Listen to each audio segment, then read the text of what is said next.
তোমার হাতটা একটু দর্শকদের দেখাও।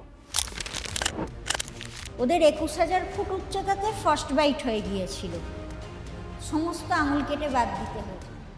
দুই হাতের আঙুল একেবারেই নেই, ঘটনাটা কি করে ঘটলো? এই ঘটনা শুরু হলো 2017 সালে। দেবদাস নন্দী আমাকে আটকে রেখে দেয়, কারণ উনি চায় যে যেন কিছু না বলতে পারে। আর যখন তোমাকে আটকে রেখেছিল তখন মঞ্চে কে কে ছিল? অরূপ বিশ্বাস ছিল তোমাদের ট্রেনিং হচ্ছিল সুদর্শন যাওয়ার জন্য, সুদর্শন যাওয়ার জন্য। তারপরে সেখান থেকে কৈলাস কি করে হয়ে গেল? তো আমাদের অ্যাডভাইজার গেছিলো সঙ্গে করে দেবদাস নন্দী, উনি ভালো বলতে পারবে।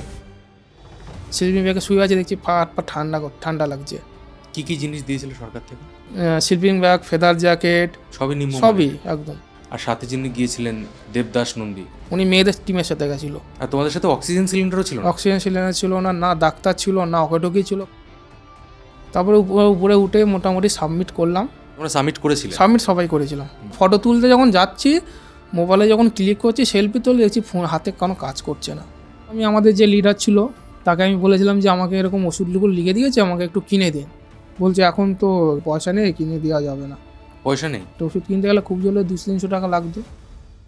তখন ওরা বুঝতে পারে যে ফার্স্ট বাইট মনে হয়ে গেছে। কিন্তু তোমাদের কাছে তো গ্লাভস সব ছিল। সবই ছিল, বুটও ছিল। তাহলে কি করে হলো? সেটা তো সরকারই বলতে পারবে। ক্রীড়ামন্ত্রী মমতা ব্যানার্জি সবাইকে চিঠি করেছি। কোনো রেসপন্স? না। দেবদাস নন্দী এসে বাড়িতে কি বললো তারপর? তা বলছে এই নে, তাহলে 2,000 টাকাটা নে আর একটা ভিডিও করে দে। তুমি ইন ফিউচার কি আর মাউন্টেনিং করতে পারবে? বাইরের লোক তো চায় যে আর যেন না যায় পাহাড়ে, মন তো চায় না, মন তো সে ওখানেই পড়ে আছে। একটি ছেলে যে ইন্ডিয়ান মিলিটারিতে জয়েন হওয়ার স্বপ্ন দেখত, মাউন্ট এভারেস্ট জয় করার স্বপ্ন দেখত, কিন্তু আমাদের এই রাজ্যের দুর্নীতির জন্য সেই ছেলেটি আজকের তার দুটো হাতের 5টা করে আঙুল এবং দুই পায়ের 5-10টা আঙুল তার বাদ চলে যায়। আজ সেই ছেলেটির কাছে রয়েছে প্রতিবন্ধীর সার্টিফিকেট। আর এই ঘটনার পেছনে কোনো প্রাকৃতিক দুর্যোগ ছিল না, এই ঘটনার জন্য দায়ী ছিল একটা দুর্নীতি। আপনি দেখছেন মিঠুন বলছি পডকাস্ট শো, আর আমি রয়েছে মিঠুন আপনার সাথে। আমাদের এটা শুধুমাত্র আড্ডা নয়, এটা একটা চিন্তার খোরাক। আর আজ আমাদের সাথে রয়েছেন আমাদের গেস্ট সুমিত দাস। সুমিত দা, আমি তোমাকে এটা জিজ্ঞাসা করবো না যে তুমি কেমন আছো, এটা হয়তো তোমার পরিস্থিতির উপরে পরিহাস করা হবে। তোমার জীবন এখন কেমন কাটছে? ওই মোটামুটি চলে যাচ্ছে। আমি একটু তোমাকে রিকোয়েস্ট করবো, তুমি একটু তোমার হাতটা একটু দর্শকদের দেখাও, যে তোমার হাতের আর একটু হাতটা একটু উপরে তুলে দেখাও। আপনারা দেখতে পাবেন যে সুমিতদার দুই হাতের আঙুল একেবারেই নেই। সুমিত, এখন তুমি কি করছো? আমার একটা ছোট দোকান আছে ওই জেরক্সের, আর তার সাথে কিছু মোবাইলের চার্জার, হেডফোন, এগুলো বিক্রি করে এখন তোমার চলছে। আর বাড়িতে কে কে আছে তোমার? বাড়িতে মা, বাবা, বোন ছিল, বোনের বিয়ে দিয়ে দিয়েছি। মানে এখন বাড়ির আর্নিং পার্সন বলতে গেলে তুমি। আমি এখন তো তুমি তো পর্বত আরোহণ তোমার জীবনের একটা স্বপ্ন ছিল, তো কি করে শুরু হলো তোমার জার্নিটা? কি করে এই প্যাশনে তুমি নিজেকে জড়িয়ে ফেললে? প্যাশনে এসছি বলতে গেলে ওই 2012 সালে একটা পেপারে অ্যাড দিয়েছিল তখন আনন্দবাজারে। তখন আমরা ওই পেপার দেখে আমাদের এক দাদা বলেছিল যে মাউন্টেনিং একটা কোর্স হচ্ছে, ছোটো কর। তখন আমরা তখন আর্মি যাতে খুব ইচ্ছে ছিল, তখন ওতে খুব মানে প্রায়োরিটি দেয় যে মাউন্টেনিংয়ের ছেলে হলে খুব মানে আর্মিতে খুব একটা গ্রাহ্য ছিল তখন। ওই সত্যি তখন করেছিলাম কোর্সটা। তারপরে আরসিসি করার পর আমাদের যুব কল্যাণ দপ্তর থেকে তখন আমরা বেসিক অ্যাডভান্সে একটা মানে কোর্স ছিল, ফ্রিতে করায় তখন। আমাদের তখন পয়সা করি অন্য একটা কোর্স করতে গেলে বহুত টাকা একটা অ্যামাউন্ট ছিল। তখন আমরা ওই আশায় বসছিলাম, তখন বন্ধ ছিল যুব কল্যাণ দপ্তর থেকে একটা স্কলারশিপ বন্ধ ছিল তখন ওই আশায় আমরা বসছিলাম বহুত দিন, বছর 2-3 বসছিলাম। তখন আবার খুলে তখন হট করে 2015-তে শুনি যে এরকম স্কলারশিপ দেওয়া হবে, সবাই দিয়ে ফর্ম ফিল আপ নেওয়া হচ্ছে, জমা নেওয়া হচ্ছে। তখন 2015 সালে আমরা ফর্মটা জমা দিই। যত একটি মাঠ হয়, মাঠে দৌড়ানো হয়, আমাদের দৌড়িয়ে পাস করি, ইন্টারভিউ নেয়, তারপরে আমাদের সিলেক্ট করার পর আবার আমরা তখন দার্জিলিংয়ে গেছিলাম কোর্স করতে। 28 দিনের কোর্স ছিল, বেসিক কোর্স করে আসলাম, করে হয়ে গেল। তারপরে সেম আবার 16তেও আবার সেম বেসিক অ্যাডভান্স, তারপরে অ্যাডভান্সে ওরকমই গেছিলাম। অ্যাডভান্সেও কোর্স করার পর 16 পর হয়ে গেল। তারপরে আস্তে আস্তে এবার মাউন্টেনিং এক্সপিডিশান, এবার বেসিক অ্যাডভান্স না করে থাকলে মাউন্টেনিংয়ে মানে যাওয়াটা খুব কঠিন হয়ে যায়, কারণ বেসিক প্র্যাকটিস না হলে মাউন্টেনিংয়ে যাওয়াটা খুব রিস্ক হয়ে যায়। বেসিকে কি কি শেখায়? বেসিকে কীভাবে মাউন্টেনিংয়ে চড়তে হয়, কীভাবে রোপ বাঁধতে হয়, কীভাবে মানে নিজেকে সেফটি রাখতে হবে, তারপরে কীভাবে আইস্যাক্স নিয়ে উঠতে হবে উপরে, কী জ্যাকেট পরতে হবে, কীরকম চশমা পরতে হবে, এইসবই ট্রেনিং করায়। আর অ্যাডভান্সে ওর থেকে একটু বেশি, তখন নিজেকে করতে হয়। ওরা তো বেসিকে ওরা নিজেরা করে, মানে করে দিল, আমরা ক্যারাবিনার কি জুমার লাগিয়ে আমরা উঠলাম। অ্যাডভান্সে ওটা আমরা নিজেকে করতে হয়, মানে নিজেকে কীভাবে পিটন টাইপ করব বরফে, কীভাবে রকে করব, কীভাবে রোপ লাগাবো, টোটালি নিজেকে করে নিজেকেই উঠতে হবে। আমাদের রোপে দেখো 4-5টা ছেলে দিল কি মেয়ে দিয়ে দিল, এর মধ্যে কেউ ফার্স্টে গেল, ফার্স্টম্যান রোপ বাঁধছে, তার সেকেন্ড ম্যান নিচে ওই উঠছে, লাস্ট ম্যান রোপটা তোমার খুলে নিয়ে উঠছে। টোটালি অ্যাডভান্সে নিজেকে করতে হয় এটা। তো এই কোর্স করার পরে তুমি আস্তে আস্তে পাহাড়ে ওঠা শুরু করলে? হ্যাঁ, পাহাড়ে ওঠা শুরু করলাম। তার আগে একটা এক্সপিডিশন করেছিলাম, আমাদের ক্লাব থেকে নিয়ে গেছিলো 2015-তেও নিয়ে গেছিলো, CB13। এটা কোথায়? এটা হিমাচলেই। হিমাচল। আচ্ছা, এটা কি মানে সরকার থেকে নিয়ে গেছিল? না, আমাদের ক্লাব থেকে নিজে পর্বতারোহী অভিযাত্রী সংঘ থেকেই নিয়ে গেছিলো। যেটা হচ্ছে আনন্দবাজারের একটা পার্ট। আচ্ছা, আনন্দবাজারের একটা পার্ট হচ্ছে পর্বত অভিযাত্রী সংঘ, তো তারা আমাদের নিয়ে গেছিলো। মানে ক্লাবে নিয়ে গেছিলো বলতে গেলে, তখন আমরা কোর্স করেছিলাম, এবার ক্লাবে সবসময় যাতায়াত করতাম, সেই হিসাবে আমাদের চান্স দিয়েছিল। মানে গেলেই হবে না, ওটাও বা আমাদের এটা তোমার মধ্যে থাকতে হবে যে তুমি উঠতে পারবে। ভালো লেগেছিল, ভালো মানে দিয়েছিলাম, তাই মানে তোমার মধ্যে সেই জিনিসটা ছিল, এই কারণে তোমাকে সিলেক্ট করেছে। তো ওই যে মানে হিমাচলে যে পাহাড়টা উঠেছিল, বা পাহাড় না পর্বত, হ্যাঁ, তো ওটা কত হাজার ফুট ছিল? ওইটা ছিল CB13 6,300 ঠিক একজিট বলতে, মানে 6,000 ফুটের উপরে। 6,000 ফুটের উপরে হবে। এটাই তোমার লাইফে ফার্স্ট? না, ফার্স্ট বলতে আমি তখন পুরো উঠিনি আমি। আচ্ছা, তখন আমাদের কোর্স ছিল না বলে আমাকে মানে আমি যাইনি, আমাকে নিয়ে যায়নি, পারমিশন দেয়নি। আমি লাস্ট গেছিলাম হচ্ছে বেস ক্যাম্প হয় আমাদের মাউন্টেনিংয়ে হলে, প্রথম বেস ক্যাম্প হয়, বেস ক্যাম্পের পর এবার কোনোটায় ক্যাম্প 1 হয়, কোনোটায় ক্যাম্প 2 হয়, আর কোনোটায় আমার দেখা গেলো বেস ক্যাম্পের পর কোনোটায় ABC হয়। আমি ওই ABC পর্যন্ত গেছিলাম আমি, মানে ওই পর্বতের বেস ক্যাম্প পর্যন্ত। Base camp ABC। আচ্ছা, এরপরে নেক্সট কোন পর্বত? 2016-তে গেছিলাম আমরা ডেউডিব্বা গেছিলাম, যেটা হচ্ছে আমাদের এই একটা পর্বত অভিযাত্রী সংগ্রহেরই একটা ছোট একটা, আমরা আলাদা করে একটা ট্রেকিং টিম করেছিলাম, যে ক্যাম্প মানে ক্লাব বানিয়ে করেছিলাম, ওর তরফ থেকে আমরা গেছিলাম। আচ্ছা, ওটা হচ্ছে টাচ অফ হেভেন থেকে গেছিলাম আমরা। তার মানে তোমার মাউন্টেনিয়ারিং সম্বন্ধে বেশ ভালো একটা এক্সপিরিয়েন্স ছিল, এবং তুমি বেশ কয়েকটা ক্যাম্পিং করেছো, মানে উঠেছো। তো সেখান থেকে আজকে তোমার এই সাথে যে দুর্ঘটনাটা ঘটেছে, তোমার হাতের আঙুলগুলো আজ নেই, এই জার্নিটা কি করে শুরু হলো, মানে এই ঘটনাটা কি করে ঘটলো? এই ঘটনা শুরু হলো 2017 সালে। আমাদের যেরকম বললাম যে আমাদের স্কলারশিপে যেরকম বেরোতো যুব কল্যাণ দপ্তর থেকে, সেম ওদের যুব কল্যাণ দপ্তরে যাদের অ্যাডভান্স বেসিক্স যে ফর্ম বেরিয়েছিল, তার সাথে আমাদের এটা মাউন্টেনিং একটা ফর্ম বেরিয়েছিল একই সাথেই, যারা এক্সপিডিশনে যাওয়ার জন্যে। ওই সেম আমরা 17 সালে আমরা জমা দিয়েছিলাম। জমা দিয়ে মাস 3-4 পর মনে আমাদের সবাইকে ডেকেছিল ইন্টারভিউর জন্যে। ইন্টারভিউতে গেলাম, ইন্টারভিউতেও প্রশ্ন করলো, পড়ার পর আবার মানে বেরিয়ে গেলাম। আবার মাস 3-4 পর শুনলাম যে সবাই সিলেক্ট হয়েছে। এবার সিলেক্ট হওয়ার কারণ হচ্ছে যে যেই টাইমে আমাকে ফোন করেছিল, সেই টাইমে আমি ছিলাম না। আমি গেছিলাম, আমার একটা এক্সপিডিশন ছিল আবার আমাদের ক্লাব থেকে 2018-তে আগস্ট মাসে, করং 2 ছিল এক্সপিডিশন। তখন আমি মানে আমাকে ফোন করেছিল যে 4 তারিখ না 5 তারিখ বেশ মনে আমাকে মানে স্টেডিয়ামে আসার জন্যে, মানে মিট করার জন্য একটা অনুষ্ঠান কি একটা হবে, যে কজন সিলেক্ট হয়েছে তাদের জন্যে। আমাকে ফোনে পাইনি, যাক কোনো কারণে আমি একটা নাম্বার আমার পাড়াতে দিয়ে গেছিলাম দাদার কাছে, সে আমাকে মানে রেখেছিল। পরবর্তীকালে আমি ফোন যখন করি, তখন আমাকে বলেছিল এরকম একটা ফোন করেছিল যুব কল্যাণ দপ্তর থেকে, যে তুই চান্স পেয়েছিস কোনো একটা পিকে। ওরা সব জানতো না। তো তারপরে আমি খোঁজ খবর নিয়ে শুনলাম যে হ্যাঁ সুদর্শন পিকে চান্স পেয়েছি। যে চান্স পাওয়ার পর তারপরে বললাম যে আমি তো ওখানে তো নেই, আমি তো হিমাচলে আছি, তাহলে আমি বাড়ি যেয়ে তারপরে আপনাদের সাথে ডকুমেন্ট জমা দিতে হবে। তখন আবার যে আমি তাহলে বাড়ি যেয়ে তারপরে ডকুমেন্টসগুলো নিয়ে জমা দেবো।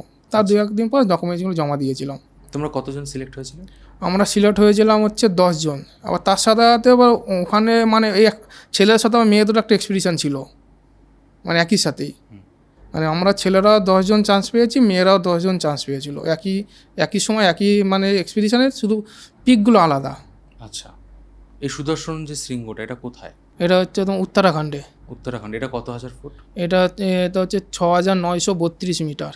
আচ্ছা, মানে প্রায় 7,000 ফুটের কাছাকাছি। 7,000 ফিটের কাছাকাছি। তো যখন তুমি শুনলে যে তুমি সরকারি একটা জায়গা থেকে চান্স পেয়েছো, সরকার সমস্ত খরচা দিয়ে তোমাদেরকে নিয়ে যাবে, তোমার তখন কেমন ফিলিংস হচ্ছিল? না, ফিলিংস বলতে গেলে আমি যে কটা আমাদের ক্লাব থেকে মানে এক্সপিডিশন করেছি, আমাদের পয়সা দিতে হয় না, আর পয়সা দিয়ে আমরা এক্সপিডিশন করতে পারবো না। এটা একদম সত্যি বাস্তব কথা। কেন, একটা এক্সপিডিশন করতে গেলে মিনিমাম কম করেও 20 থেকে 25,000 টাকা কম করে একটা এক্সপিডিশন করতে পয়সা লাগে, ছোটোখাটো মিনিমাম কম করে। এবার 20-25,000 টাকা এক্সপিডিশন করার মতো আমাদের ক্ষমতা নেই।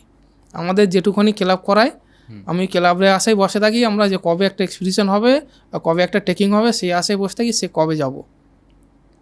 আবার তারপরে যে মানে পেয়েছি, মানে একটা এক্সপিডিশন করা আসার পর আবার একটা এক্সপিডিশন করতে মনের মধ্যে একটা আনন্দই থাকে, যে সরকারি এক্সপিডিশন যাব, বিশাল একটা ভাবনা ছিল। কিন্তু তুমি বললে যে শেষ পর্যন্ত নাকি তোমাদের আর মানে ওই সুদর্শন পিকে নিয়ে যাওয়া হয়নি, তোমাদেরকে নিয়ে যাওয়া হয়েছিল কৈলাসে। হ্যাঁ, সুদর্শন পিকে যাওয়া হয়নি, শ্রী কৈলাসে নেওয়া হয়েছিল। তারপর আমাদের বলেছিল যে যেখানে হচ্ছে আমাদের গঙ্গোত্রী হয়ে যেতে হয়, এই যে ওখানে বলেছিল কেউ কিন্তু ব্যানারটা বের করবি না, ভুল করো, ব্যানারটা বের করবি না।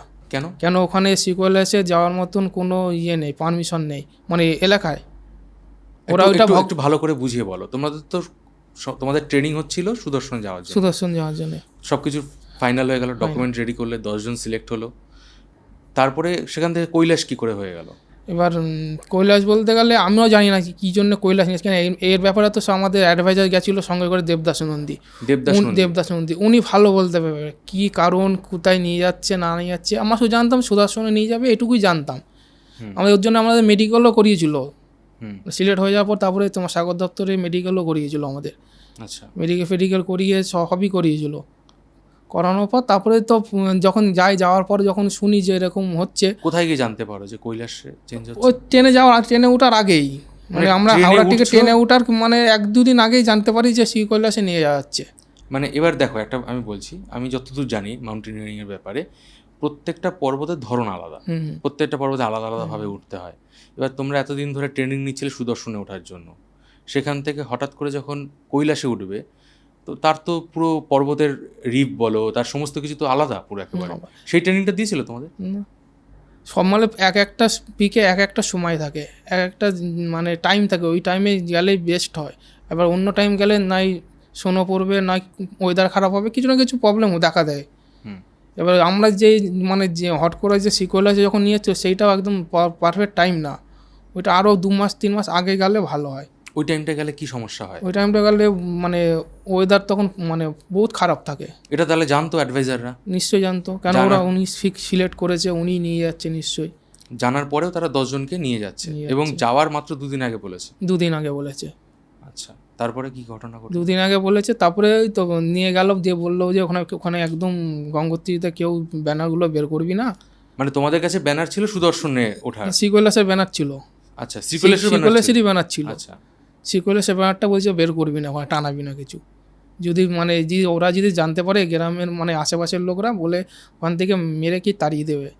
আচ্ছা, এটা হচ্ছে কি সেই কৈলাস পর্বত, ওখানে কেউ উঠতে পারে না, আমি শুনেছি সেই ঘটনাটা। ওরা যতদূর জানি যে চীন হয়ে যেতে হয়। তো তোমরা কোথা থেকে গিয়েছিলে? আমরা ওই তোমার গঙ্গোত্রী গোমুখে যে মুখটা আছে, ওই গোমুখের মুখ থেকে বাঁ দিকে আমার চলে গেছে, এটা ডান দিকে তপবন দিকে চলে যাচ্ছে, আমরা বাঁ দিকে চলে গেছিলাম। তাহলে তো এটা তো, তোমরা যদি কৈলাসে উঠতে যাও, তোমাদেরকে চীনে ঢুকতে হয়? না, কৈলাসটা আমরা মেন কৈলাসটা না, আমরা গেছিলাম শ্রী কৈলাস। কৈলাস হচ্ছে সামনে, আর শ্রী কৈলাস হচ্ছে অপোজিটে, মানে সামনাসামনি একদম। আচ্ছা, মানে তোমার কথা শুনে যা বুঝতে পারছি, সরকারের লোক দেবদাস নন্দী যখন ছিল, উনি পারমিশনও ছিল না ওনাদের কাছে, লোকাল পারমিশনও ছিল না। লোকাল পারমিশন ছিল অন্য কিছু, মানে তোমাদেরকে ঘুরিয়ে ফিরিয়ে অন্য জায়গা থেকে নিয়ে গেছে লুকিয়ে। এটা লুকিয়ে না, মানে ওখান থেকে গেছে, মানে ওরা বলেছিল যে মানে বলতে বলেছে যে শ্রী কৈলাসের পিকে যাচ্ছি না, অন্য কোনো পিকে বলতে বলেছে। আচ্ছা, এটাও তো একটা মানে কাইন্ড অফ স্ক্যামই হচ্ছে। আচ্ছা, তারপরে বলো কি ঘটনা ঘটলো? এবার যেরকম নিয়ে গেল, আমরা চলে গেলাম। এবার ওখান থেকে চলে গেলাম শ্রী কৈলাসে, যেখানে বেস ক্যাম্প হয় সেখানে বেস ক্যাম্পে গেলাম। এবার বেস ক্যাম্প থেকে এবার তো একদিনে তো যায় না, বেস ক্যাম্পে থাকলাম 1-2 দিন থাকার পর পুজো যেরকম দেওয়া হয় সেরকম পুজো দিলাম। এবার আমাদের লোড ফ্রি শুরু হয়। একটু আটকাচ্ছি, শ্রী কৈলাসে শুধু তোমরা 10 জনই ছিলে না আরও কোনো গ্রুপ? না, শেরপা ছিল। শেরপা ছিল? শেরপা ছিল। শেরপা জানতো যে তোমরা শ্রীকৈলাসে উঠবে? হ্যাঁ, শেরপা তো অবশ্যই জানবে। আচ্ছা, আর শ্রীকৈলাসটা কত হাজার ফুট? 6,932 মিটার। 6,900 ফুট হলে মোটামুটি এবার 21-22 হাজার মনে ফুট হবে। আচ্ছা, তারপরে বেস ক্যাম্পে দুদিন ছিলে, তারপরে বেস ক্যাম্পে 2 দিন পরে এবার আমাদের তো মালগুলো লোড ফ্রি করতে হবে। এবার লোড ফ্রি ধরো ক্যাম্প 1-এ করলাম, এবার ক্যাম্পে হওয়ার পর এবার ক্যাম্প 2, ক্যাম্প 3, ক্যাম্প 4, 4টে ক্যাম্প হয়েছিল আমাদের। 4টে ক্যাম্প হয়ে যাওয়ার পর এবার লোড ফ্রি করে এবার সাবমিটে যেতে হবে। সাবমিটে যেতে হবে আমাদের, রাত্রিবেলা দিয়ে বেরোতে হবে। তার আগেও গল্প হচ্ছে, আমরা বেস ক্যাম্পে যখন আমাদের টেন্টগুলো দিয়েছিল, স্লিপিং ব্যাগগুলো দিয়েছিল, হবে আর যা মানে যেগুলো আমাদের দিয়েছিল বুটফুট, মানে এইগুলো হচ্ছে মেন কথা হচ্ছে আমাদের পাহাড়ের জন্য এইগুলো না একদম। যে স্লিপিং ব্যাগ, টেন্ট, ম্যাট্রেস যা দিয়েছিল, হাবিজাবি যা দিয়েছিল, ওইগুলো আমাদের ওই পাহাড়ের জন্য না। এগুলো আমাদের ওই বাঁকুড়া, শুশুনিয়া, বেরো, মাথাবুরু এইসব পাহাড়ের জন্য এগুলো বেস্ট। পাহাড়ের জিনিস ইকুইপমেন্ট দিয়ে পর্বতে ওঠাচ্ছিল তোমাদের? ওঠাচ্ছিল, হ্যাঁ। তো তোমরা সে সময় কিছু বলনি? আমরা তো ওখানে চলে গেছি, ওখানে কি বলবো আর। আমরা তো ওখানে টেন্ট খাটিয়ে দেখছি যে বেস ক্যাম্পে ঠান্ডা দেখছি, উপর থেকে দেখছি বরফ জমে জল পড়ছে ভিতরে। স্লিপিং ব্যাগে শুয়ে আছে, দেখছি পা ঠান্ডা লাগছে। তোমরা যে 10 জন ছিলে, এমনি স্লিপিং ব্যাগের ভিতরে আমরা কিন্তু জামা প্যান্ট পরেই সব শুয়ে থাকি, ফেদার জায়গা পরেই শুয়ে থাকি, তাও আমাদের মানে শীত করছে। কি কি জিনিস দিয়েছিল সরকার থেকে? স্লিপিং ব্যাগ, ফেদার জ্যাকেট, বুট সবই দিয়েছিল। সবই নিম্ন, সবই একদম সবই নিম্ন। ওদের কাছে ভালো ওটা। তো তোমরা যে 10 জন ছিলে, 10 জন তো ওই জিনিসগুলো ব্যবহার করছিলে, আর সাথে যিনি গিয়েছিলেন দেবদাস নন্দী, উনি আমাদের সাথে যায়নি, কিন্তু উনি মেয়েদের টিমের সাথে গেছিল। তা তোমাদের সাথে কে ছিল? আমাদের সাথে 10 জন ছেলে আর 3টে শেরপা, আর কেউ না। ওই জিনিস দিয়ে তোমাদেরকে পাঠিয়ে তোমরা উঠে? হ্যাঁ, উনি গেছিল মেয়েদের টিমে। বললাম দুটো টিম ছিল, ছেলে আর মেয়েদের। উনি মেয়েদের টিমে চলে গেছিলো, আর আমাদের এই 10টা ছেলে আর 3টে শেরপা। তোমরা ওখান থেকে কোনোভাবে যোগাযোগ করতে? না, আমাদের কি যোগাযোগ করবো? আমাদের কাছে কোনো টকি নেই, অক্সিজেন সিলিন্ডার নেই, কিচ্ছু নেই, ইকুইপমেন্টও কম। তোমরা যখন কলকাতা থেকে যাচ্ছ তখন তোমরা বলনি যে আমাদের ওয়াকি টকি নেই, অক্সিজেন নেই? আমাদের তো মানে আমাদের যা সিলেক্ট করেছে নামেই, আমাদের কী আছে না আছে আমরা কিচ্ছু জানি। শুধু আমি যেটুকু নলেজ আছে, আমি শুধু থালা বাসনটা মানে দেখছিলাম, বলতে ওরা বের করছিল, আমি শুধু দেখছিলাম, ধুয়ে মেজে দিচ্ছিলাম, মানে থালা বাসনটা দেখলাম। ইকুইপমেন্টে কি অত কিছু দেখিনি, আমাদের দেখানো কোনো ইয়েই করিনি। তারপরে যখন উঠছো এবার বলো। এবার যখন মানে এবার উঠলাম, তো মানে ওখানে গিয়ে তো মোটামুটি বুঝতে পেরেছো তোমাদের কাছে ইকুইপমেন্ট আছে, তাতে তোমাদের না, এবার আমাদের মানে ক্যাম্প 4 পর্যন্তই যে ইকুইপমেন্ট আছে মোটামুটি হয়ে গেছে। মানে ইকুইপমেন্ট বলতে কি, ওখানে তো মানে ইকুইপমেন্ট কিছুই লাগে, শুধু রোপটাই বেশি লাগে, আর তোমার জুমারটা লাগে, আর ফেরাবিনাগুলো লাগে, আর বেশি সেরকম কিছু লাগেনি। আমি জ্যাকেটের কথা বলছি, জ্যাকেট, তারপরে স্নো বুট যেগুলো থাকে। জ্যাকেট তো ওরা যেটা জ্যাকেট তো দিয়েছে, এবার তো আমরাও তো বাড়ি থেকে আমার নিজেরও কিছু পার্সোনালি জ্যাকেট ফ্যাকেট তো আমাদের নিয়ে যেতে হয়। এবার আমরা তো দেখো না, তিনটে গেঞ্জি পরেছি, তারপর আমার একটা নর্মালি একটা সোয়েটার আছে, তারপর আর একটা জ্যাকেট আছে, তারপরে ফেদার জ্যাকেট পরতাম। এত মানে ওদের যে ফেদার জ্যাকেট যা দিয়েছে ও তো হচ্ছিল না, এতগুলো পরার পর তারপরে ফেদার জ্যাকেট পরতাম। তো ওখানে টেম্পারেচার কত? মোটামুটি -25 থেকে 30 হবে। এমন একটা টেম্পারেচার যেখানে কয়েক সেকেন্ড থাকলে মানুষ হাইপোথার্মিয়া মারা যেতে পারে। সেখানে তোমাদেরকে এরকম মানে একদম লো কোয়ালিটির ইকুইপমেন্ট দিয়ে, জ্যাকেট ফ্যাকেট দিয়ে তোমাদেরকে পাঠিয়ে দিল, আর নিজেরা বুঝে নাও। তারপর বুঝে মানে ডাক্তারও নেই। শেরপা ছিল, শেরপারা কিছু বলেনি যে তোমরা এইভাবে উঠবে কি করে? শেরপারা তো কোনো মানে ওরা টাকা পাবে, ওরা উপরে নিয়ে যাবে, মানে কে ভালো থাকুক খারাপ ওদের কোনো দেখার দরকার নেই, দেখতেও আসবে না। আর তোমাদের সাথে অক্সিজেন সিলিন্ডারও ছিল না? অক্সিজেন সিলিন্ডার ছিল না, না ডাক্তার ছিল, না অকেটকি ছিল কারোর সাথে কন্ট্যাক্ট করবো। ধরো একজন বেস ক্যাম্পে বসে আছে, আমরা তো সবাই 10 জনা তো উপরে যাইনি, আমরা ওর মধ্যে 4 জনা উপরে গেছি, 4 জনা উপরে গেছি, শেরপা ছিল, বাকি তো নিচেও তোমার লোক মানুষ আছে বেস ক্যাম্পে, ধরো আরও 3-4 জন বসে আছে। ওদের সাথে যে আমরা যে অকিটকিতে যে কন্ট্যাক্ট করবো, সে কন্ট্যাক্ট করার উপায় নেই। ওয়েদারের আপডেটটা কি করে ওদের আপডেট দেবো কি, আমরা কি বেরোচ্ছি রাত্রিবেলা, কি মাল আমাদের শর্টেজ হয়ে গেছে, কিছু মাল পাঠাও বেস ক্যাম্প থেকে, কোনো উপায় নেই। কি কারো শরীর খারাপ হয়ে গেছে, একটু মেডিসিন লাগবে, মেডিসিন নিয়ে আয়। এটা তো শুনলাম শুধুমাত্র ইকুইপমেন্টের কথা, তোমাদের নিম্নমানের জিনিসপত্র দিয়েছে। খাবার দাবার কি ঠিকঠাক ছিল? খাবারও সেরকম কিছু নেই, শুধু মানে একদমই খাবার বলতে একদমই শর্টেজ খাবার। কি খাবার? মানে পাহাড়ে খাবার বলতে গেলে তো তোমার মাছ মাংস তো খাওয়া সম্ভব না। আমাদের খাওয়া বলতে ড্রাই ফ্রুট কিছু থাকে, ভাত ডাল সোয়াবিন ফোয়াবিন এগুলোই থাকে। সেগুলো পর্যাপ্ত ছিল না মোটামুটি মানে মোটামুটি, মানে যতটা চলে দরকার যায় মানে ততটা। চলে যায়। তারপরে উঠলে ক্যাম্প 4 পর্যন্ত উঠলে? ক্যাম্পের পর পর্যন্ত ওঠার পর তারপরে তো আমাদের রাত্রিবেলায় সাবমিটের জন্য বেরোতে হয়। হুম। রাত্রিবেলা মোটামুটি বেরোলাম ওই 12 11:30 12টা মানে মাঝে ওরকম বেরোলাম। এবার আমাদের যে মানে ইকুইপমেন্ট দিয়েছিল, রোপ দিয়েছিল, রোপগুলো এত ওরা মানে দেবদাস মন্দির যে এত একজন এভারেস্ট ক্লাইমার্স, তার যদি মানে মাথায় বুদ্ধি বলতে কিছুই নেই, শর্টেজ মাল দিয়েছিল, রোপও শর্ট, রোপও কম পড়ে গেছে। রোপও কম পড়ে গেছে। যে 6932 মিটার হাইট, তার যে কতখানি যে ক্যাম্পর থেকে কতটা রোপ লাগবে তারও মনে আন্দাজ করেনি মনে হয়। তারপরে কি হলো? একটা রোপ মানে এবার যখন যাচ্ছি মোটামুটি এবার তো আমাদের ক্লাইম্বিং শুরু হয়ে যায়। এবার রোপওয়েস করে উঠতে হয়। আমরা 6-7 জন ছিলাম একটা রোপের মধ্যে, আমরা রোপ বয়স করে উঠছি উপরে।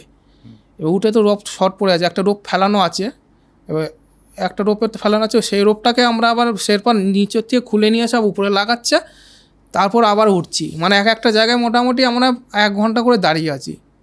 নিচ থেকে রোপ খুলে এনে উপরে আবার লাগাচ্ছে, আবার তারপর উপরে উঠছি, আবার ওখানে দাঁড়াচ্ছি, আবার এই রোপ খুলে নিয়ে আসছে, আবার উপরে যাচ্ছে। এরকম করে মোটামুটি 5-6 বার করে হয়েছে। ওই সময় দাঁড়িয়ে তো তোমরা তো বুঝতে পারছো যে সরকার থেকে যে হেল্পটা আমরা পাচ্ছি সেটা আসলে কোনো হেল্প নয়। তো তখন একবার মনে হয়নি যে ব্যাক করে চলে আসি? এবার আমার হয়েছিল কি এরকম কিছু? ফিল তো এবার হয়েছিল। এবার ওখান থেকে তো আমি একা আসতে পারবো না। এবার শেরপা যদি না আসে, এবার তুমি মোটামুটি মাজা পর্যন্ত বরফ মানে কেটে কেটে উঠতে হচ্ছে। এবার ফেরার সময়ও তো দেখতে হবে কী ভাষা আছে কি না, তারপরে তো ফাটল আছে রোপও কিনা, তো নিচ থেকে খুলে রোপ নিয়ে আসছে। থেকে নিচ থেকে খুলে আসবে। এবার নিচ থেকে উঠলে তো হবে না, নিচে নামতে গেলেও তো এবার দেখতে হবে যে কী ভাষা আছে, নাহলে ফাটল আছে কি না, কোথাও পড়ে যাবো কিনা, একা তো আসা যাবে না। তারপরে কি হলো? তারপরে উপরে উঠে মোটামুটি সাবমিট করলাম। সাবমিট করার পর মোটামুটি সাবমিট করেছিলে? সাবমিট সবাই করেছিলাম। সাবমিট করে এবার উপর নিচে আসছি। নিচে আসতে আসতে মানে ফোনে ফটো তুলতে যখন যাচ্ছি, মোবাইলে যখন ক্লিক করছি সেলফি তুলে দেখছি ফোন হাতে কোনো কাজ করছে না, দিয়ে কাজ করছে না। এবার আমি আর 2-1জনকে বললাম যে মোবাইলে দেখ তো ফটো তুলছি, ফটো উঠছে না কেন? তারপর তো অতটা বোঝা যাচ্ছে না যে মানে ফার্স্ট বাইট হয়েছে কী হয়েছে, তখন অতটা মাথায় আসেনি আমাদের। হচ্ছে না, ঠান্ডা মনে হয় বেশি, এই জন্য আঙুলে কাজ হচ্ছে না, নিচে গেলে মনে হয় ঠিক হয়ে যাবে। সেই হিসাবে বললাম তাহলে হচ্ছে না, তাহলে আমাকে একটা ফটো তুলে দে, কি নাহলে তোদের ইয়েতে ফটো তুলে যাক। তুলে এবার নামছি। ওখানে খুব জোরে 5 থেকে 10 মিনিট ছিলাম উপরে ফটো তুললে। এবার আমরা সাবমিট করেছি, সেটা আবার দিতে হবে, আমাদের নিয়ে গেছে যে সরকার, তাকেও দিতে হবে। বা ওইটা আমরা IMFকে জমা দিতে হবে, নাহলে সাবমিট করেছি তার একটা থাকবে না, প্রুফ থাকবে না যে আমরা সাবমিট করেছি, আমাদের কোনো মানে ভ্যালু থাকবে না। এবার সব হয়ে যাওয়ার পরে এবার নিচে আস্তে আস্তে নামছি। এবার উপরে উঠতে যেরকম ভালো লাগে, নিচে নামতে আরও বেশি কষ্ট হয়। মানুষের মুখে শুনেছি হোক, আমাদের শ্যামলদার কাছেও শুনেছি যে উঠার থেকে নামায় কষ্ট বেশি, আর নামাতে মৃত্যু বেশি হয়। শ্যামলদা গল্প করতো আমাদের কাছে। দিয়ে এবার নামছে, এবার সূর্য উঠে গেছে, এবার আমাদের কিবাসগুলো সব ওপেন হয়ে যায়। এবার শেরপা সেখানে এবার নামতে অনেক ঘুরিয়ে নামাতে হচ্ছে, কারণ ওরা দেখে নামাবে। নামতে অনেকক্ষণ সময় লেগেছে। মোটামুটি নেমেছি বিকেল 4টে পর্যন্ত, 4:30 কি 3 এরকম সময় নেমেছি, উপর থেকে নিচে নেমেছি বিকেল রাত্রির 12টা থেকে 12:30 সময় উপরে উঠা শুরু করেছি, আর বিকেল 4টের সময় নেমেছি। নেমে এবার ক্যাম্প 4 আসলাম, টেন্টে এবার টেন্টে যে একটুখানি যে শেরপাগুলো যে কিছু রান্না করে, সেদিন কিচ্ছু খাইনি রাত্রিবেলা, একটু জলও খাইনি। মানে জল খাইনি বলতে গেলে জল খাওয়ার মতন উপায় ছিল না, কেউ খাওয়াও নেই, শেরপাগুলো এসে খাওয়াইনি আমাদের। সেদিনটা পুরো না খেয়েছিলাম। পরের দিন আবার বেস ক্যাম্পে গেলাম। বেস ক্যাম্পে গিয়ে এবার ওখানে যে বেস ক্যাম্পে যে খাওয়া দাওয়া করলাম একটু, আবার শেরপা বললো যে গরম জলে একটু হাতটা চুবাও দাও, অতি কিছু হয় কি না। এবার তখন ওরা বুঝতে পারে যে ফার্স্ট বাইট মনে হয়ে গেছে। কজনের হয়েছে এরকম? এবার আমাদের মানে তখন আমরা 3 জনা বুঝতে পেরেছি, মানে প্রপার যে 3 জনকার, তখন ওই টাইমে 3 জনকার বুঝতে পেরেছি। একজনকার মানে ওর হয়েছে, ও নিজেও বুঝতে পারিনি, আর আমরা বুঝতে পারিনি আর একজন যার হয়েছে। এবার তিনজনকে গরম জল দিয়ে চা পাতা বলে, আবার চা পাতা জলে ভিজিয়ে হাত পা চোবালে বলে ভালো হয়। এবার যেটুকুনি করা ওরা শেরপা বলছে সেটুকুনি আমরা করছি, ভালো খারাপ জানি না কিচ্ছু, শেরপা যা বলছে তাই করছি। করে এবার তো মাথা খারাপ হয়ে যাচ্ছে, যে ফ্রস্ট বাইট হয়ে গেছে, তো শুনেছি খুব খারাপ জিনিস। কীরকম হয় ফ্রস্ট বাইট হলে? ফ্রস্ট বাইটটা হয় মোটামুটি পুরো পাথর যেরকম শক্ত হয়ে যায়, পাথরের মতন পুরো শক্ত হয়ে গেছে, মানে ব্লাড কাজ করছে না, বন্ধ হয়ে গেছে ব্লাড। এটা কেন হয়? অতিরিক্ত ঠান্ডা। কিন্তু তোমাদের কাছে তো গ্লাভস সব ছিল। সবই ছিল, বুটও ছিল। তাহলে কি করে হলো? কী করে বলি এবার, সেটা তো সরকারই বলতে পারবে। মানে ওই খারাপ ইকুইপমেন্টের জন্যই হয়েছে? আচ্ছা, তারপরে তোমার যখন বুঝলে যে বুঝলাম, এবার শেরপা বললো এবার চা পাতা গরম করে জলে চুবালে বলে মানে একটু ভালো হয় বলে, ও যেরকম বলছে সেরকম করছে। আমার তো মাথায় চিন্তা হয়ে যাচ্ছে আমরা কখন নিচে নামবো, এবার কখন ডাক্তার দেখাবো। তারপরের দিন আবার নামলাম, মোটামুটি গঙ্গোত্রী নামলাম। এবার নামতে নামতে আমি কী করলাম, তখন ছিল মনে হয় লক্ষ্মী পুজো ছিল, পুরো লক্ষ্মী পুজোর দিন মনে হয়। এবার শ্যামলদাকে মনে হয় আমি ফোন করেছি, শ্যামলদা বললাম শ্যামলদা এরকম ব্যাপার, হয়েছে, ফ্রস্ট বাইট হয়েছে, তাহলে কী করা যায়। এবার শ্যামলদা বললো তুমি মানে 5 মিনিট দ্বারা আমি দেখছি ডাক্তারের সাথে কথা বলে। শ্যামলদা আমাকে পরবর্তীকালে ডাক্তারের সাথে মানে পরামর্শ নিয়ে যে আমাকে কিছু ওষুধের মানে লিখে দিয়েছিল, মানে হোয়াটসঅ্যাপে পাঠিয়েছিল ওষুধগুলো, বলছে কিনে ইমিডিয়েটলি খাবি ওষুধগুলো। এবার ওষুধগুলো আমি আমাদের যে লিডার ছিল তাকে আমি বলেছিলাম যে আমাকে এরকম ওষুধগুলো লিখে দিয়েছে, আমাকে একটু কিনে দিন, তাহলে মানে আমিও খাবো তোমরাও খাবে। বলছে এখন তো ওষুধ তো পয়সা নেই, কিনে দেওয়া যাবে না। পয়সা নেই? আচ্ছা, একটুখানি আমি আমার বোঝার সুবিধার জন্য জিজ্ঞাসা করছি। তুমি যখন সামিটে ছিলে, সামিট থেকে তুমি একেবারে মানে কোথায় এসেছো? উত্তরাখণ্ডে এসেছো? না, সাবমিট থেকে আসলাম হচ্ছে ক্যাম্প 2, মানে সাবমিট করার পর ক্যাম্প 4 থেকে ক্যাম্প 2 আসলাম। ক্যাম্প 2 এর পর আসার পর বেস ক্যাম্পে এলে। বেস ক্যাম্প থেকে বেস ক্যাম্পের পর গঙ্গোত্রী হয়ে তারপরে কোথায় এসেছো? তারপরে ওখান থেকে গেলাম দিল্লি। তো ওষুধ কেনার কথা কোথায় বলেছিলে? আমি ওষুধ করে গঙ্গোত্রীতে বলেছি। গঙ্গোত্রীতে ওষুধ পাওয়া যায়? হ্যাঁ, ওষুধ মানে ওখানে মেডিকেল ক্যাম্প না, ওই দোকানগুলো যেগুলো থাকে। আচ্ছা আছে। তো এই যে সামিটে তোমার ফ্রস্ট বাইট হলো, তুমি বুঝতে পারলে তোমার হাত কাজ করছে না, সেখান থেকে গঙ্গোত্রী কদিনের গ্যাপ ছিল? মানে কদিন ছিল? 2 দিন 3 দিন। 3 দিন এই ফ্রস্ট বাইট নিয়ে তুমি চলছিলে? 3 দিন। এই ফ্রস্ট বাইট যখন হয় তোমার সাথে, তুমি কি কোনো কাজ করতে পারছিলে না তোমার হাত? না, কোনো কাজই করতে পারছিলাম না। খাওয়া দাওয়া কিছু কিভাবে খাচ্ছিলে? চামচে করে হালকা করে মানে কোনো রকম ধরে চামচটাকে হাতে করে খাচ্ছিলাম। আবার অনেক সময় 2 হাত করে ধরে খাচ্ছিলাম, এরকমভাবে ধরে খাচ্ছিলাম। আবার অনেক সময় হাত চুমুক দিয়ে খাচ্ছিলাম। তুমি তো বুঝলে তোমার হাতের আঙুল অবশ হয়ে গেছে, পায়েরটা কখন বুঝতে পারলে? ওই একই সময়, ওই সব একসাথেই হয়েছিল, মানে হাতে পায়ে একসাথেই হয়েছিল। আচ্ছা, ডাক্তার ওষুধ কিনে দিল, মানে ওষুধ লিখে দিল? হ্যাঁ, ডাক্তার শ্যামলদাকে বললাম, শ্যামলদা হোয়াটসঅ্যাপে পাঠিয়ে দিল, ওষুধগুলো বললো যে ইমিডিয়েটলি খেয়ে নিস ওষুধগুলো। যে আমি তারপরে আমাদের যে লিডার ছিল তাকে বললাম যে আমাকে ওষুধগুলো কিনে দাও, আমাকে এরকম খেতে বলেছে, এগুলো খালে খুব ভালো হয়, তার তোমরাও খেতে পারো, অসুবিধা কিচ্ছু নেই। যে আমাকে বললো যে পয়সা নেই, এখন কিনে দিতে পারবো না, পরে দেখছি। যাকে বলেছে তারও ফ্রস্ট বাইট হয়েছিল? তার কাছে সত্যি টাকা ছিল না নাকি? জানি না আমি কিচ্ছু। তারপরে আমি হরিদ্বারে আসলাম। হরিদ্বারে এসে যখন আমাদের শেরপাগুলোকে যখন পেমেন্ট দিল, তখন দেখলাম পেমেন্ট দিল পয়সা, কিন্তু ওষুধ কেনার পয়সা দিতে পারলো না। তো ওষুধ কিনতে গেলে খুব জলে 200-300 টাকা লাগতো, কিন্তু শেরপাতে পেমেন্ট দিল, ঘর ভাড়া পেমেন্ট দিল, সব পেমেন্ট দিল। কিন্তু কে ছিল লিডার? কে ছিল? যেটা ছিল আমাদের পার্থ দত্ত। তারপরে বলো। তারপরে ওখান থেকে তারপর হরিদ্বার থেকে চলে গেলাম, কোথায় নিয়ে গেল, দিল্লি নিয়ে গেল। ওনার কে মানে পার্থদার কে দাদা না কে যা কি একটা আত্মীয় ছিল, ওখানে গেলাম। ওখান থেকে আমাদের প্লেনের টিকিট করেছিল, ওখান থেকে দিল্লি থেকে প্লেনে আসলাম। তো এই দিল্লিতে ছিলে, হরিদ্বারে ছিলে, কোথাও তোমাদের কোনো ডাক্তার দেখালো না? কেন জানি না। ওই অবস্থায় তোমরা ওই হাত নিয়ে কালো মানে গ্লাভস পরে ওরকমই আসছি। তারপর দিল্লি থেকে যেমন প্লেনে টিকিট কেটে দিল, যে আমরা কলকাতায় আসলাম। এবার যে মানে কলকাতা এয়ারপোর্টে আমাদের যেখান থেকে মানে বেরোনোর কথা সেখান থেকে না বেরিয়ে অন্য গেট থেকে বেরিয়েছে, অন্য গেট দিয়ে আমাদের বের করিয়েছে। কারণ আমরা বলেছিলাম যে আমরা প্লেনে করে আসছি, এয়ারপোর্ট থেকে এয়ারপোর্টে নামবো, যে আমাদের মেন গেটে যেখান থেকে বেরোতে হয় সেখানে না বেরিয়ে আরও অন্য গেট থেকে বের করিয়েছে। বের করিয়ে পড়ার পর আমি ভাবছি মনে হয় বের করেছি, মনে হয় গাড়ি ফাড়ি মনে হয় আছে, মনে হয় সরকারি গাড়ি কি অ্যাম্বুলেন্স আনছে, যাও কিছু করে নিয়ে যাবে মনে হয়। যে বেরিয়ে দেখছি ওর অন্য কেস, কীরকম? কোনো গাড়ি ফাড়ি কিচ্ছুই নেই। উল্টে ওখানে যে এয়ারপোর্টে ওখানে বাইরে যে সে ইয়েগুলো আছে না, সেই গাড়ি সে বুক করতে হয় কত 100 টাকা না 200 টাকা দিয়ে, ওরকম লাইন দাঁড়িয়ে বুক করতে হচ্ছে গাড়ি। তোমরা একটা এক্সপিডিশনে গেলে, তোমাদের হাত পায়ে ফ্রস্ট বাইট হয়ে গেছে, তোমাদের জন্য একটা গাড়ি দিল না, উল্টে আবার এয়ারপোর্টে অন্য গেট দিয়ে ঘুরে নিচ্ছে যাতে অন্য লোকে দেখতে না পায়। হ্যাঁ, দেখতে না পায়।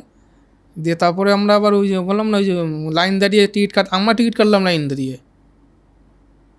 ওখানে মোটামুটি বাইরে বেরিয়ে মোটামুটি ঘন্টা 1.5-2 ছিলাম মনে হয়। কজন ছিল তখন? ওই যে আমরা 3 জন ছিলাম, আর পার্থদা কে একজন এসেছিলো রিলেটিভ, ওই কজন, মানে আমরা 3টে ছেলে যে ফার্স্ট ভাই, সেই 3টে ছেলে আছি। আর একজন কে ছিল লিডারের দাদা না কেউ যা ছিল একজন আত্মীয়, এই 4 জন। এবার ওখানে আমরা 4 জনা মিলে 2 ঘন্টা ধরে, মানে 1.5 থেকে 2 ঘন্টা ধরে আমরা টিকিট কেটে তারপরে গাড়ি নিয়ে আসলাম কোথায়, সাগর দত্তরে। তখন রাত্রির মোটামুটি 9:30 10টা, 9:30 এরকম বাজবে। নিজেদের টাকা দিয়ে এসছো? নিয়ে টাকা না, ওরা নিয়ে এসেছিল। আচ্ছা, তারপরে সাগর দত্ত আসার পর বলো। সাগর দত্তরে আসলাম 9:30 9টার দিকে যাওয়া হবে।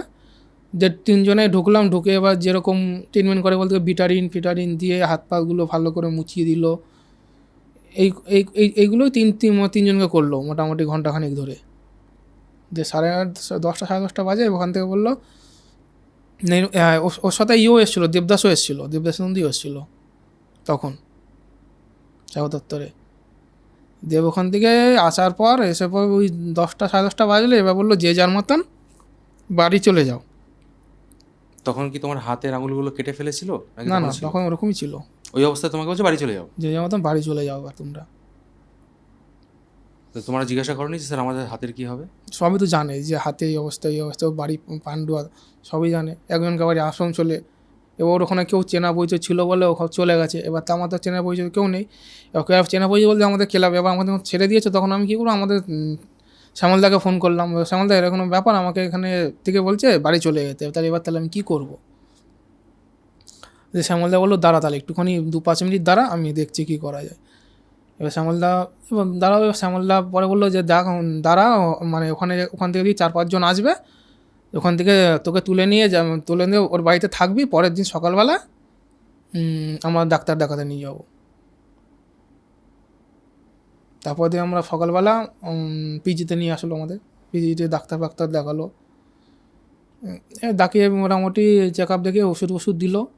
ওষুধ দিয়ে এবার প্রতি সপ্তাহে অন্তর করে মানে প্রতি সপ্তাহে করে আসতে হতো আমাকেও ডাক্তার দেখাতে, চেক আপ করতে। এটা কন্টিনিউ চললো মোটামুটি 7-8 মাস। এবার 8 মাস, এবার যে পিজি থেকে যে দেখানো ছিল আমাদের ক্লাব যে শুরু করলো, মোটামুটি 8-9 মাস আমাদের ক্লাবই খরচা করে আমাকে দেখিয়েছে ডাক্তার। এর মধ্যে দেবদাস নন্দী থেকে শুরু করে সরকারের যারা ছিল কেউ তোমার সাথে আর কোনো রকম কোনো রকম কিছু করেনি। এবার যখন পেপারে মানে খবরগুলো বেরিয়েছিল, মানে ডাক্তার দেখানোর পর মাসখানিক পর দেবদাস নন্দী একবার আমার কাছে হট করে আমাকে ফোন করে সকালবেলা, তখন বাজে ওই 8টা 9টার দিকে ফোন করে বলছে তোর বাড়িটা কোথায়। আমি বললাম এই ভাই, তখন বাড়িতে চলে আসে, একটা বুলেট নিয়ে এসে বেশিক্ষণও ছিল না, 20 থেকে 25 মিনিট মনে ছিল। এসে এবারে বললো কেমন আছে, আমি বললাম এই তো আছি, এই তো ওষুধ সবই দেখলো। বললাম ওষুধগুলো তো খাচ্ছি, বলছে ওষুধগুলো খাবো কি করবো, আমাকে ক্লাব থেকে পাঠাচ্ছে যে ওষুধগুলো ওইগুলোই পাঠাচ্ছে, ওইগুলোই খাচ্ছি। কেন, আমার তো কিনে খেতে পারবো না, আর ক্লাব যেটুকুনি কিনে দিচ্ছে আমি সেটুকুনি খাচ্ছি। ক্লাব মানে একটা ওষুধও বাদ দেয়নি।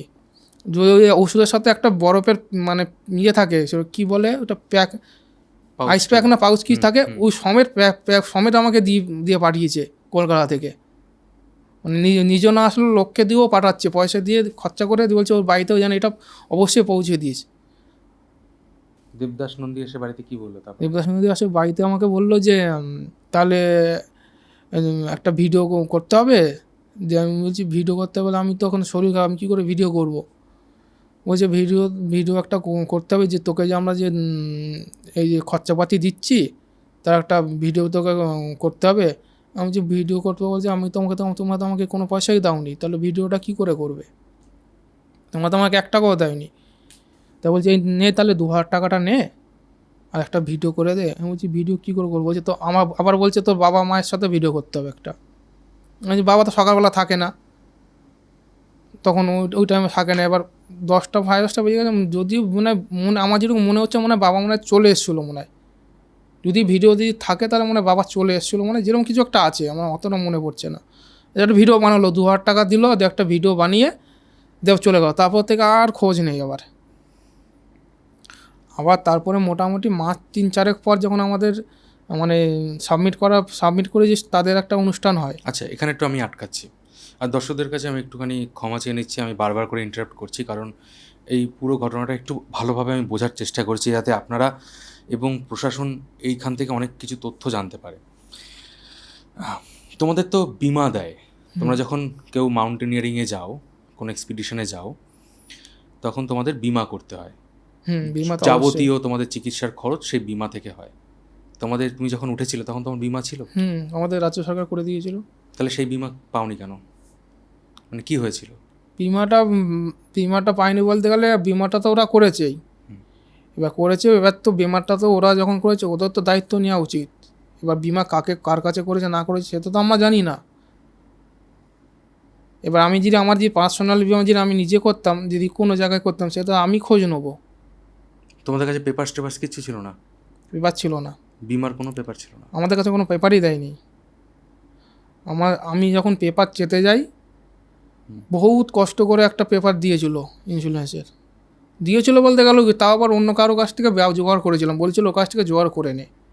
এই ইন্স্যুরেন্স যে কোম্পানি আছে তার কাছ থেকে যেরকম করে একটু ব্যবস্থা করে আমি বলে দিচ্ছি, জোগাড় করে নিতে পারলে করে নাও। মানে কি রকমের নির্লজ্জতা যে তোমার বাড়িতে এসে 2,000 টাকা তোমাকে সাজছে একটা ভিডিও করবে বলে, নিজেদের সাফাই দেওয়ার জন্য। তারপর একটা বিমার পেপারটাও তোমাদেরকে দেয়নি, বলছে জোগাড় করে নেয়। জোগাড় করে নে, ওরকম একটা মানুষকে মানে নাম্বার দিল, বলছে ওর কাছ থেকে জোগাড় করে নে। তারপরে অনুষ্ঠানের ঘটনাটা বলো। এবার অনুষ্ঠান হবে মাস 3-4 পর। অনুষ্ঠান যখন মানে বললো আমাকে, আমি বললাম ঠিক আছে যাবো। আমাদের অনুষ্ঠান হয়েছিল মৌলালিতে।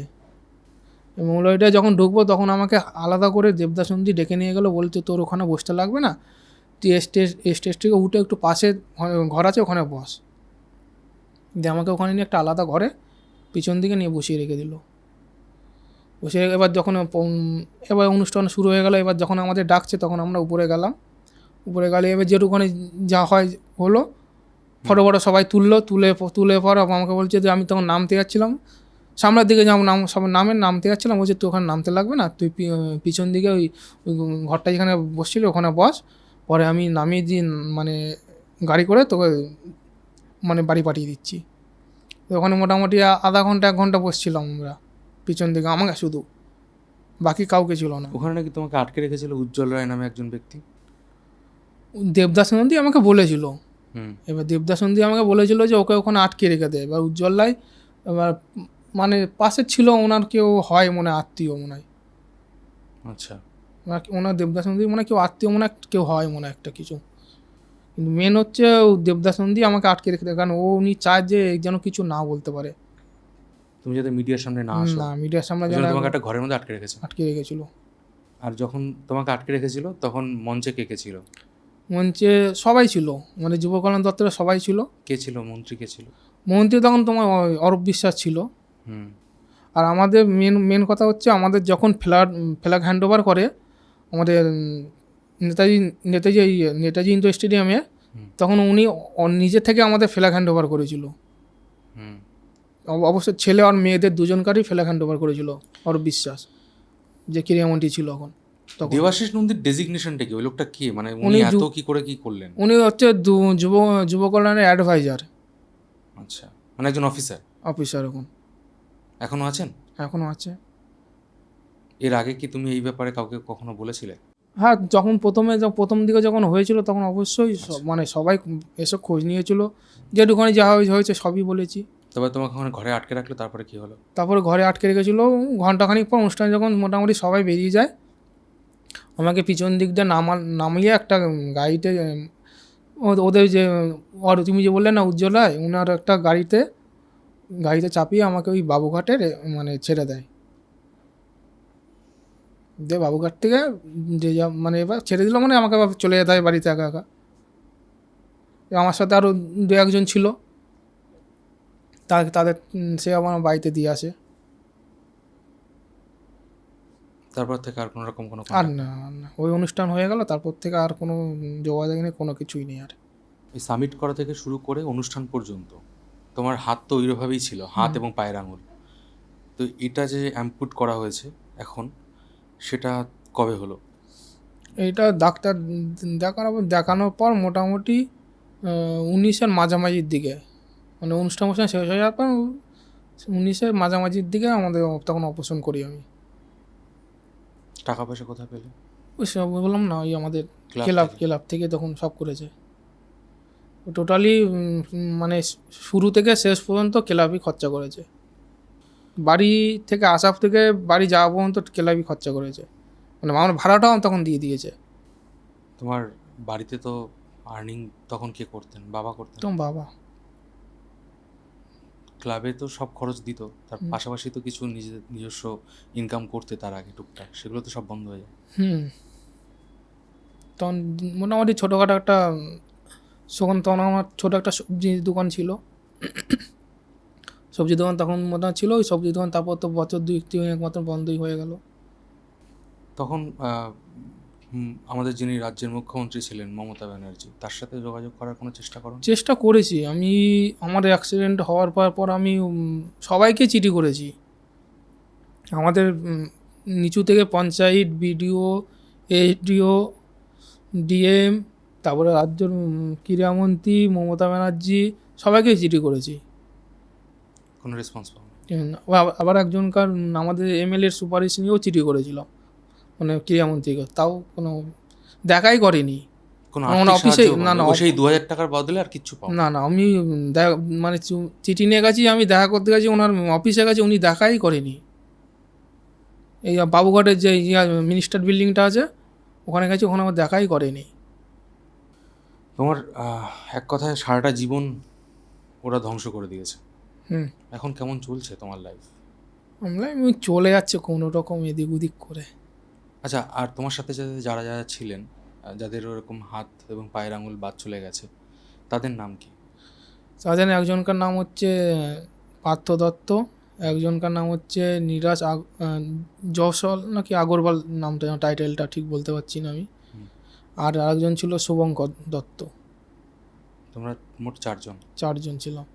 আর যে বললাম না 3 জন চলে এসেছিলাম, আরেকজন যে ছিল সেটা শুভঙ্কর ছিল। ও হচ্ছে ওর পায়ে হয়েছিল 2 আঙ্গুল না 3 আঙ্গুল যেন হয়েছিল, ওটা আমরা বুঝতে পারিনি, মানে ও বুঝতে পারি না, আমরা বুঝতে পারিনি। ও পরে যখন ট্রেনে করে এখন আসছিলো, তখন ও বলছিল যে এরকম হয়েছে, তারপরে ও এসে ওষুধকে অপারেশন করে ও বাদ দিয়েছিল, ওর আঙ্গুলটা বাদ গেছিলো। তোমার সাথে যা হয়েছে, তুমি যে মানে একটা ট্রমার মধ্যে দিয়ে তুমি গেছো, পদে পদে দুর্নীতি হয়েছে, যে সরকারকে আমরা ভরসা করি, যাদের উপরে আমাদের জীবন নির্ভর করে, তারা যখন আমাদের পুরো জীবনটাকে ধ্বংস করে দেয়, তুমি একটা মানসিক ট্রমার মধ্যে ছিলে। তো নিজেকে কিভাবে শক্ত করে রেখেছো? কিভাবে মানে নিজেকে নিজেকে শক্ত করে বলতে গেলে, যে জিনিস তো হয়ে গেছে ওই জিনিসটাকে নিয়ে তো আর মানে চিন্তা করে তো লাভ নেই। আর আমি যে পরে এটা হয়ে গেছে, পরে যেটা আছে সেটাকে নিয়ে এখন থাকতে হবে, এই নিয়ে আমি মনটাকে শক্ত করে আমি পুরো জিনিসটা ভুলে নিয়ে এখন নতুন জিনিস নিয়ে আমি মানে করছি। কিন্তু যারা তোমার সাথে অন্যায় করলো, তাদের তো বিচার হওয়া দরকার। অনেক চেষ্টা করেছি বিচার হওয়ার, মানে বিচার ওরা যদি বললাম না, মাঝে একবার আমি মানে কাগজপত্রের জন্য আমি একবার গেছিলাম, ফোনও করেছিলাম, বলছে আমাদের বিবাদ যে অফিস আছে সে অফিসে আগুন লেগে গেছিলো 2020 দিকে, মনে হয় 20 কি 21 এরকম টাইমের, মানে করোনার পরে মনে হয়, ওই যে অফিসে আগুন লেগে গেছে। এরপরে আর কি আমি আর ভরসা করবো ওদেরকে? তোমাদের অ্যাটলিস্ট একটা চাকরি তো দিতে পারতো। নতুন সরকারের কাছে কি? সরকারের কাছে চাইছি একটা যে কোনো ছোটোখাটো যে কোনো একটা মানে চাকরিও গ্রুপ ডি দিলেও, আর থেকে কিছু চাচ্ছি না, ছোটো চাকরি যে কোনো একটা দিলেই আমাদের হবে, মানে কমসে কম কোনো রকমে পেটটা দুমুঠো ভাত খেয়ে থাকতে পারি যেন। এই সরকার যদি একটু আমাদের জন্যে যে কজনা গেছে তাদের জন্য কোনো রকম যে একটু সহানুভূতি দেখায় তাহলে খুব ভালো হয়। আচ্ছা, তুমি এই যে অপারেশনটা যখন হলো, মানে কি প্রসেস হয়েছিল? মানে যখন তুমি শুনলে যে তোমার আঙুলটা বাদ চলে যাবে, তখন তুমি মানে কি পরিস্থিতি ছিল না, তোমার? এবার আমি তো মোটামুটি ভেবেই নিয়েছিলাম যে অপারেশন আমাকে করতে বাদ দিতেই হবে। আমি চেয়েছিলাম যে যেটুখানি কম বাদ দেওয়া যায় ওইটাই আমরা চালাচ্ছিলাম 5-6 মাস দিয়ে ধরে। আমরা ভেবে নিয়েছিলাম মোটামুটি আমার বাদ দিতেই হবে এবার। ওই নিয়ে মানে কি তোমার বলবো, এখন হচ্ছে গিয়ে বুড়ো আঙুল, তুমি একটু দেখাও, মানে এই বুড়ো আঙুলের এখান থেকে নেই, তাই তো? হ্যাঁ বুড়ো আঙুলে দ্বিতীয় কট থেকে নেই, আর এই আঙুলটা পুরো একটা কট। খাবার দাবার খেতেও তখন তোমার প্রচণ্ড প্রবলেম করে। এখন অভ্যাস হয়ে গেছে সত্যি করে বলতে গেলে, আগে খুব কষ্ট হতো, এখন অভ্যাস হয়ে গেছে। আর পায়ের আঙুলও তুমি ইন ফিউচার কি আর মাউন্টেনিং করতে পারবে? ইচ্ছে তো আছে, করতেও ইচ্ছা আছে অবশ্য। বাড়ির লোক কি বলছে, করতে দেবে? বাইরের লোক তো চায় যে আর যেন না যায় পাহাড়ে, মন তো চায় না, মন তো সে ওখানেই পড়ে আছে। যারা পাহাড়ের নেশায় একবার ডুবে যায় তাদেরকে সেই নেশা কাটানো যায় না, এটা ঠিক। বাড়িতে তাও মোটামুটি বলে রেখেছি যে বছরে একবার হলেও আমি পাহাড়ের দিকে যাব, সে 5 দিন হোক 10 দিন হোক জন্য, সে যত কষ্ট হোক না যে আমি যাবো। এখন মানে রোজগারের পথ কি এখন? রোজগারের পথ বলতে আমার ওই ছোটো দোকান, জেরক্সের দোকান আর মোবাইলের চার্জারের হেডফোনের, এইটাই নিয়ে চলছে এখন। এবং আমি একটা জিনিস বুঝতে পারলাম এই পডকাস্টের মাধ্যমে, তোমাদের ক্লাব তোমাকে ভীষণভাবে সাহায্য করেছে, যেটা সরকারের করা উচিত ছিল একদম। সেটা তুমি ক্লাব থেকে পেয়েছো।